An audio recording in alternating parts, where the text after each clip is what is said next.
Alright, you guys, so Barcelona took on Olympiacos in the earlier kickoff of the UEFA Champions League today. It ended 6-1, a very flattering scoreline for Barcelona. But honestly, I saw some cracks that I cannot just ignore, and I'm going to talk about them in this match review. But first, in case this is your first time coming across my channel, I'm just Max, and on this channel I talk about football from the La Liga to the Prem and definitely the UCL. And for me, it's always going to be Barca on this channel. But without further ado, let's get into the lineup that Hansi put out for this match against Olympiacos, because in my opinion, this was a game that Barcelona had to win, especially after we failed in match day 2 to take up points against PSG. So we absolutely needed to give a strong squad in this match. However, most of our team are injured, so it's really whoever is available that could do the job. So in goal, it was Szczesny for Barcelona. Right back, at this point we've come to expect it, it is Jules Koundé. In centre back, it was Pau Kubasi and Eric Garcia, and in left back, it was Alejandro Balde. Very solid lineup, something that I expect to see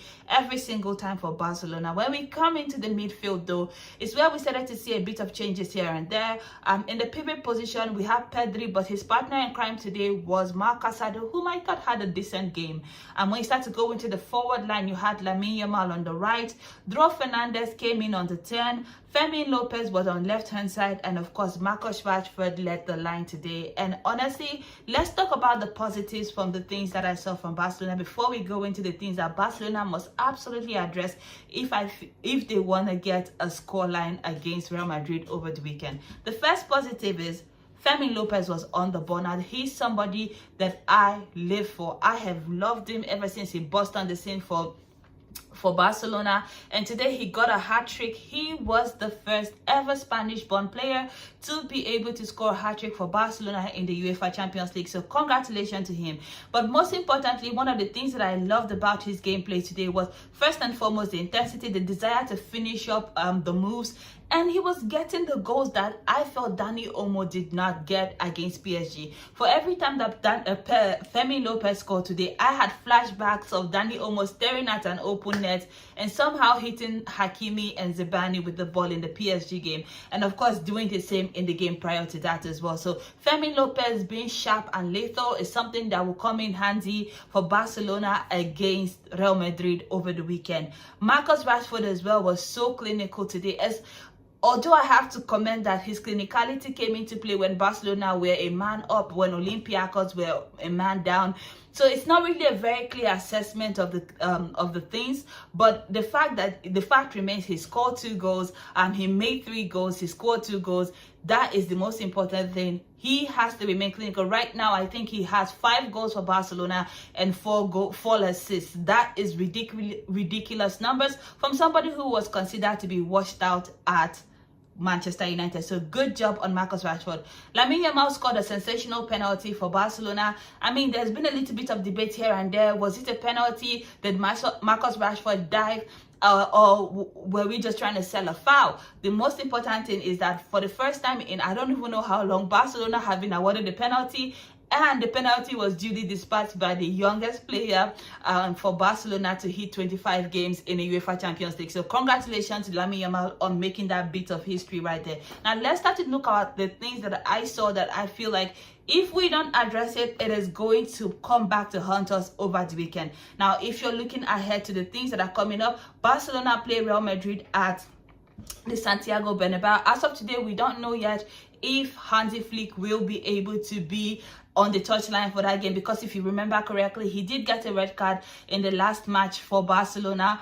But let's look at what I saw in this game. First things first, I thought that Barcelona, they started this match with low intensity against Olympiacos. Olympiacos was on Barcelona's ass from the very word go. From the first minute, they were already testing Szczesny. They were putting balls that, Barcelona were just not able to play out of the back. The intensity that Barcelona started out with in that first half, it was non-existent. If we do this against Real Madrid will get an easy early goal, and this is not something that you want to do at the Santiago Bernabeu. The second thing that I noticed in this match, and I have been sounding this alarm now for quite a number of weeks, is that I'm noticing that as teams continue to play press Barcelona, we are finding it very, very difficult to play out of the back. Today, it was quite a toll on the defense to try and pass around and find the open man in midfield to try to get the ball away. For extended periods of time in that first half, I felt like Barcelona were struggling to just get the ball to halfway line. This is not something that we can do. And honestly, I don't understand why we are a team that is very built on possession-based football is having this trouble. It's not something that is new to this particular this particular game. Is something that I have witnessed since match day 2, and I have been sounding this alarm. If you watch any of my videos, you would have seen me talk about this. The fact that I have been noticing that Barcelona cannot pass out of the back, especially when they are under pressure. Now, by contrast, if you watch Real Madrid games, which I certainly do, Real Madrid under Xabi Alonso are now learning how to press higher up the pitch. So as opposed to when they played again under Carlo Ancelotti, where they relied more heavily on counter-attacking football, with Xabi Alonso, they are learning to recover the ball in better positions in the opposition's half. So you're looking at the lower third of the opponent's half, or closer to the box, which gives them the higher chances of being able to score a goal. If Barcelona cannot play out of the back under pressure, and Real Madrid have learned how to recover the ball and quickly mount an attack, I see this as a potential danger for Real Madrid, for Barcelona against Real Madrid over the weekend. Today, unfortunately for Barcelona, we were playing against an Olympiacos team that, even though we didn't have our first team on the day, we were still miles better than. But if we hope to get good results against, the better teams, we have to absolutely check that. Now, if you agree with me, let me know your thoughts about what I've just said so far in the comment section. I would absolutely appreciate your thoughts on Barcelona playing out of the back, and of course Real Madrid playing, being able to recover the ball better in better spaces. Now, another thing that I recognized in this match, and I have to call it out, is that Szczesny cannot pass, and I don't know why, or because this is not something that is new to that is customary to him. This is a player that played for Barcelona all of last season. I don't know if it was nerves. I don't know if he was a little bit drunk. Maybe that could be the case. But today, every time that Szczesny tried to pass the ball, he gave away a wayward pass. There were 3 instances in that first half where he gave wayward passes that either found an Olympiacos player, or they kind of left Barcelona's defense scrambling to try and recover the ball and make sure that we are not in very dangerous situation. Now, listen to me. If you do this against the front line of Real Madrid that has the combination of Vinicius Jr. and Kylian Mbappe, you would instantly find yourself in trouble. I was flabbergasted when I was watching those games, and I was asking myself, is everything okay with Deck? Because why is he not making those passes? And to the point that these are not like incredibly difficult passes, in my opinion, that he was trying to try out from the back. It was very routine passes that he just kept on making mistakes with. And I would not believe that it was simply nerves, because this is a very reputable keeper. He has played at the highest level, and he was integral to Barca's domestic treble win last season. So I'm not really sure what was happening today against Olympiacos. He kept on making those mistakes. These are things that we will need to tighten up if we want to have a better game against Real Madrid over the weekend. Certainly. But let me know what you thought about Tech's performances in the comment section. The fact that he kept on, giving the ball away, or he wasn't able to find passes.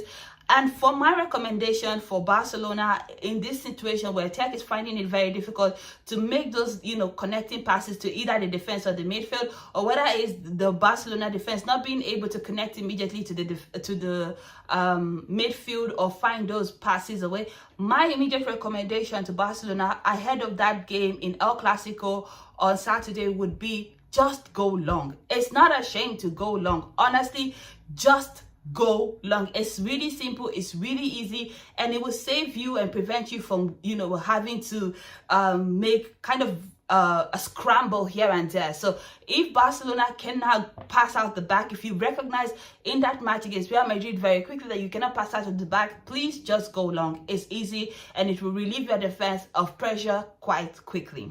Now, in the midfield, I did notice today against Olympiacos that Barcelona were very, very guilty of losing the ball. Now, This is something that we cannot afford to do. Like I said, we were lucky today that we were playing an Olympiacos side that by and large we were better than. I know this is not Barcelona's first team. This is like the first team with all our players.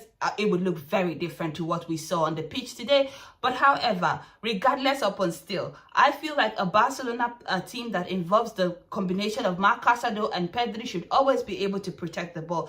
This is something that is, you know, foundational and integral to Barcelona's footballing identity, to Barcelona's footballing ideology. The ability to hold the ball, especially in tight spaces, the ability to take care of the ball and pass out of tight spaces, something that we have come to be known for. We are a ball playing side. But in the first half, and certainly in large chunks of the second half against Olympiacos today, and unfortunately this was until they got a red card, I felt like Barcelona were guilty of losing the ball. I felt like they were overpowered, they were overmanned. And Olympiacos just looked like they had the better hunger, they had the more energy than Barcelona. And this is not something that I would like to see over the weekend at the Santiago Bernabeu. We need to take care of the ball better, we need to have more energy, and we need to certainly show that we are just as hungry to win a back-to-back La Liga as we were to win the first one last season. Now, going into the front positions, I would always give 10 across board to Fermin Lopez and Dro. First of all, congratulations to Dro on making his debut for Barcelona. It was a sensational debut. He got an assist. Rooney Badji also got an assist, and I feel like something has really clicked for this kind of players. I really have no notes for the players in the front. They did what they need to be done, but the only thing I would say as a collective for Barcelona is, and I have noticed this across multiple games now, when you score one goal and then you decide to relax, you're setting yourself up for failure. This is something that I saw against who was the last people we played against, and of course now against Olympiacos. We scored one goal, we relaxed. We did the same thing against PSG as well. We're bullying PSG all over the place in the first half of that UEFA Champions League, and suddenly we scored one goal, we took up our foot off the gas, PSG came back, and suddenly they were running the show. This is something that I saw today. We scored one goal, we took our foot off the gas. Olympiacos, they looked like they had more intensity and they looked more like the more likely side to, you know, basically score a goal or equalize or something of that sort. We cannot afford to do that against better teams. Today we were able to get away with it because even though we were on like 75% after scoring the first goal, we were still able to get an accompanying second goal, which gave us a little bit of a cushion. But again, if we drop that intensity after the first goal, a team like Real Madrid will punish us very, very quickly. We cannot afford to do that. Okay, but also I feel like, okay, the entire performance as a whole for me from this Barcelona side against Olympiacos was kind of disappointing. Yes, I know we did score 6, but I would say the 6-1 for Barcelona was a little bit flattering in the end. You have to remember that they did get a red card on the 57th minute of play in this match, and up until that point Olympiacos were looking really, really good. They were chasing the second goal to equalize the match, and while I would not agree that the second red card was the referee favoring Barcelona, because I felt like Barcelona were already in a winning position, and so favoring is kind of a harsh. I still think it was a mistake from the referee to give a yellow card or second yellow card for that offense, but there has been this narrative up there that, you know, just as Real Madrid were favored in the weekend, Barcelona also get. I don't agree with that's not the same thing, but I digress. Anywho, I still feel like Olympiacos were the better side, and from both halves up until the 57th minute of the red card. You know, I felt like Olympiacos, they pressed Barcelona very, very well in the first half. We did end up scoring 2 goals, but it was not reflective of the gameplay at hand. And in the second half, they came up, they did score 1 goal very, very quickly, and were pushing for the second before they got that second red card, and then the second yellow card that, you know, amounted to a red card. And then, of course, from then henceforth, Barcelona were able to take full control of the game and then run out 6-1 winners, which, of course, is very flattering, but it's not reflective of what we saw. Like 11 versus 11, Olympiacos look good, and now we are going to be playing against Real Madrid in the weekend. This is something that I want Hansi Flick and the team to really be cognizant of. Let's not just take so much like joy from this scoreline. I know it's going to do a lot for our confidence, you know, going into the match over the weekend. It's wonderful that we're able to win with this kind of margin, but let's not get it twisted. Let's not get it twisted at all. This performance was so subpar in my opinion, and I feel like we can definitely improve, and there's still a lot of work to be done. But this has been my review of this game, and of course some of the things that I saw in this game that I felt that Barcelona should do better if they hope to get a result against Real Madrid. I would certainly love for us to get a result against Real Madrid in the weekend. But let me know what you thought about my review of this game in the comment section. What are some of the things that stood out to you from Barcelona, from Olympiacos? I would like to hear your thoughts. But until next time, bye guys.